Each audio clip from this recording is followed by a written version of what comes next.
बूढ़ी गंगा अपनी गाय कपिला को चारा डालते हुए बोली, कपिला, ये ले हरी हरी घास खा। तू गर्भवती है, पेट भरकर खाएगी तो तेरा बच्चा स्वस्थ पैदा होगा। मुझ बुढ़िया का एक तू ही तो सहारा है। कपिला गाय ने मन ही मन सोचा, और मेरा सहारा तुम हो माँ, कितना ख्याल रखती हो मेरा। गंगा अपनी गाय कपिला को अपनी बेटी जैसा प्यार करती थी और उधर कपिला भी गंगा को अपनी माँ जैसी ही समझती थी। दोनों का रिश्ता माँ बेटी जैसा था, मगर यह रिश्ता ज्यादा दिनों तक न रह सका। एक दिन अचानक ही गंगा चल बसी और कपिला अनाथ हो गई। कपिला गंगा की चिता के पास खड़ी सोचती है, माँ, तुम तो मुझे अनाथ करके चली गई, अब पता नहीं मुझे कहाँ कहाँ भटकना पड़ेगा। यह कहकर कपिला वहां से चल देती है। गंगा धार्मिक विचारों की महिला थी और उसके साथ रहने के कारण कपिला में भी गहरी धार्मिक आस्था पैदा हो गई थी। कपिला महादेव की सच्चे मन से भक्ति करती थी, इसीलिए वह रंभाते हुए शिवलिंग के पास जाकर खड़ी हो जाती है और कहती है, हे महादेव, मेरी गंगा माँ को बैकुंठ में जगा देना, साथ ही मेरी और मेरे होने वाले बच्चे की रक्षा करना भोलेनाथ। उस दिन के बाद कपिला गांव के पास जंगल में भटकने लगती है। वह भूख लगने पर हरी हरी घास चरती और फिर जंगल में पुराने शिवलिंग के पास आकर आराम करती। सोते जागते और उठते बैठते वह बस महादेव का नाम ही रटती रहती। ओम नमः शिवाय, ओम नमः शिवाय। एक दिन कपिला को जोर की भूख लग जाती है तो वह सोचती है, आज तो बहुत भूख लगी है और नदी के पास उगी कोमल कोमल घास खाने का मन है, आज उधर ही जाती हूँ। यह कहकर कपिला कोमल घास की चाह में नदी की तरफ चल पड़ती है। उसी समय रतिया नाम का कसाई जंगल में किसी जानवर का शिकार करने के लिए घूम रहा होता है। रतिया जब कपिला को देखता है तो उसके मन में लालच आ जाता है और वह खुद से कहता है, वाह जी वाह, ये गाय तो बड़ी ही हृष्ट पुष्ट है और गर्भवती भी लगती है। क्यों ना इसे घर ले चलूं, जब तक दूध देगी इसका दूध पीऊंगा और जब दूध देना बंद कर देगी तो इसे काट दूंगा, किसी को पता भी नहीं चलने दूंगा। यही सोचकर रतिया गाय को रस्सी से बांधकर घर ले आता है और सबसे छिपाकर एक छप्पर में बांध देता है। गाय रंभाने लगती है तो रतिया उसके आगे घास डालकर उसकी पीठ पर हाथ फेरते हुए कहता है, अरे मैं एक कसाई हूँ, जानवरों को मारकर उनका मांस बेचना और खाना मेरा पेशा है, पर याद रख, तू जब तक मुझे दूध देती रहेगी मैं तुझे नहीं मारूंगा।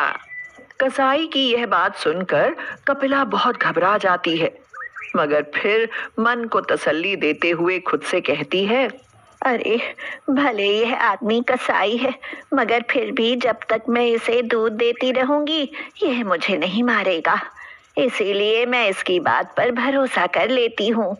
यही सोचकर कपिला शांत भाव से कसाई के घर रहने लगती है।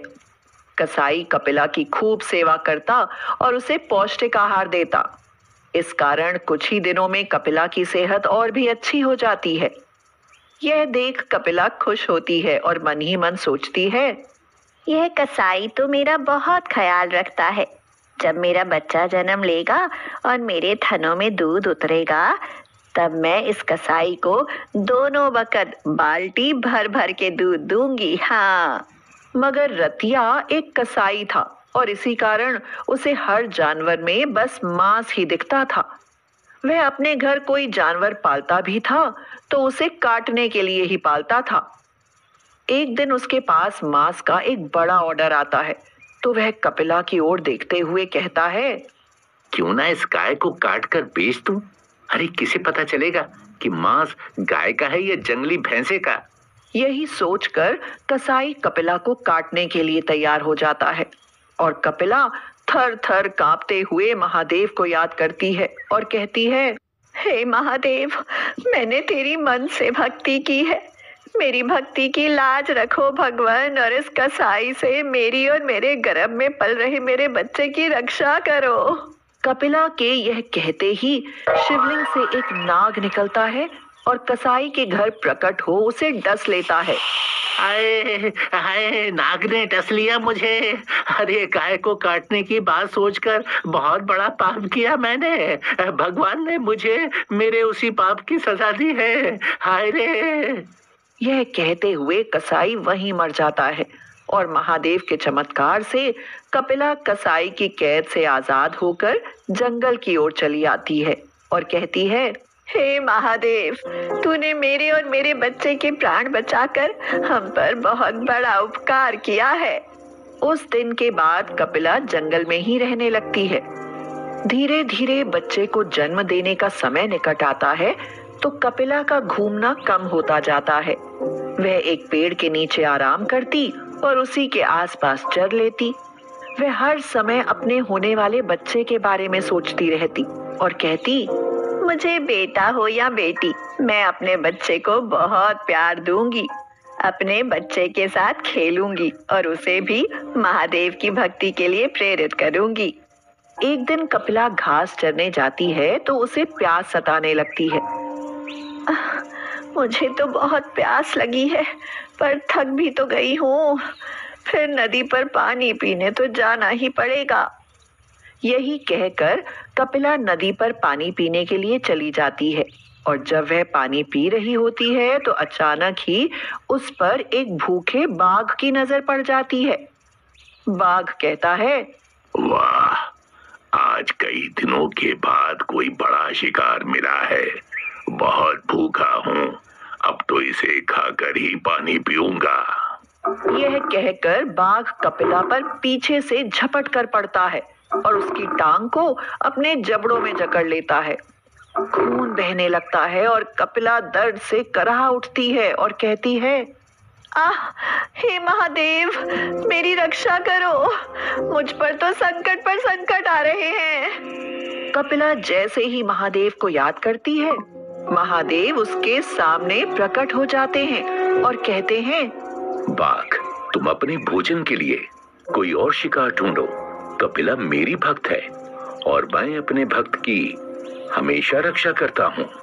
यह सुनते ही बाघ कपिला को छोड़ भाग जाता है और महादेव अपनी दिव्य शक्ति से कपिला के घावों को ठीक कर देते हैं।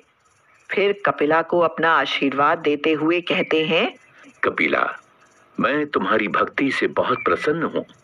आज के बाद तुम और तुम्हारा होने वाला बच्चा सदैव सुखी रहेंगे।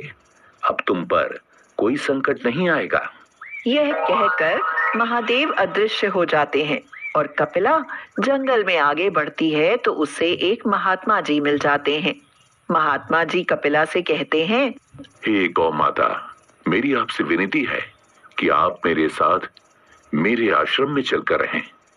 इससे हम साधुओं को आपकी सेवा और आपके अमृत समान दुग्ध पान करने का अवसर मिलेगा। कपिला महात्मा जी की बात मान लेती है और खुशी खुशी महात्मा जी के आश्रम में रहने लगती है।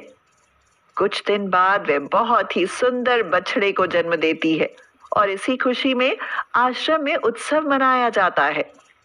इस पर कपिला खुश होकर महादेव का धन्यवाद करते हुए कहती है, हे महादेव, तेरी कृपा से मुझे संत महात्माओं का साथ मिल गया।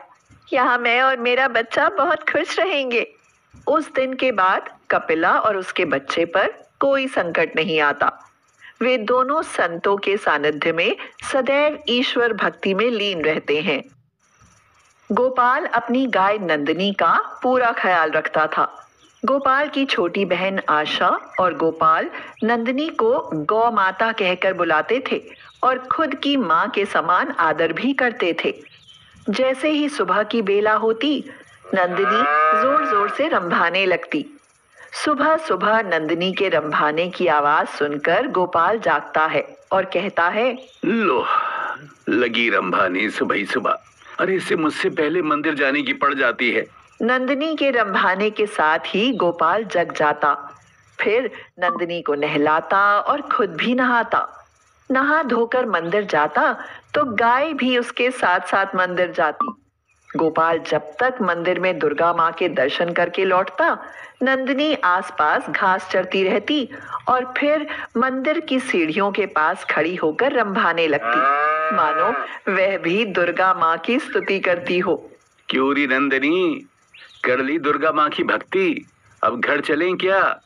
गोपाल और आशा दोनों भाई बहन की नजर हमेशा नंदिनी पर ही टिकी रहती थी। उनका दिन नंदिनी को चारा पानी देने और उसके लाड लड़ाने में ही बीतता था। भैया, हमारा घर नंदिनी के कारण ही चलता है। देखो ना, जब से इसने दूध देना बंद किया है, घर में आमदनी कितनी कम हो गई है।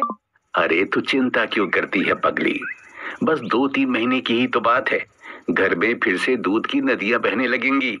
गांव के धन्नू लाला और उसकी पत्नी सरला की नजर काफी दिनों से गोपाल की गाय पर टिकी थी।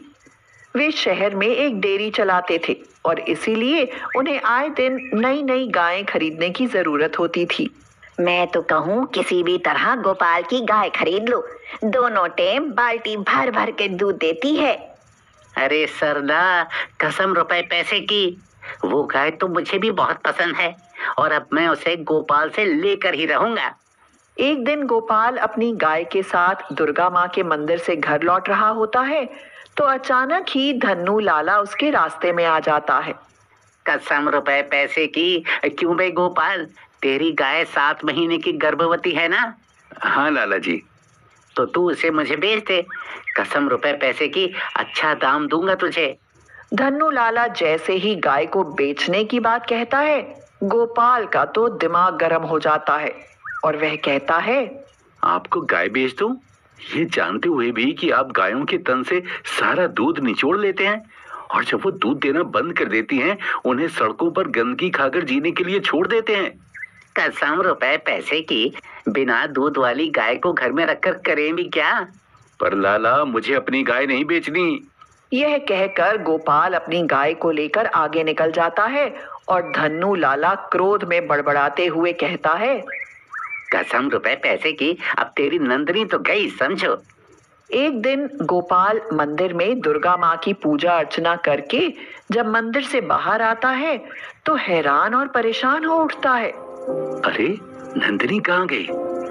इस समय तो वो हमेशा यहाँ मंदिर की सीढ़ियों के पास खड़ी होती थी। अरे गोपाल बेटा, इतना परेशान मत हो, अरे यहीं आसपास चल रही होगी कहीं, जा ढूंढ ले उसे। गोपाल नंदिनी को मंदिर के आसपास सब जगह ढूंढता है मगर नंदिनी कहीं दिखाई नहीं देती। कहाँ चली गई अचानक? पहले तो कभी ऐसा नहीं किया। आशा को जब नंदिनी के अचानक ही खो जाने के बारे में पता चला तो उसकी आंखों से आंसू निकल पड़े। वह बोली, भैया, मैं नंदिनी के बिना नहीं रह सकती, मुझे नंदिनी चाहिए, उसे कहीं से भी ढूंढ कर लाओ। तुम रो मत बहन, हमारी नंदिनी हमें जरूर मिल जाएगी।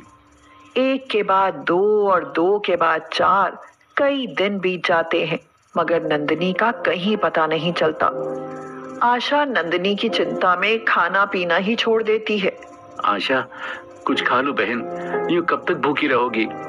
मैं क्या करूं भैया, मुझे भूख ही नहीं लगती, हर समय नंदिनी की याद आती रहती है।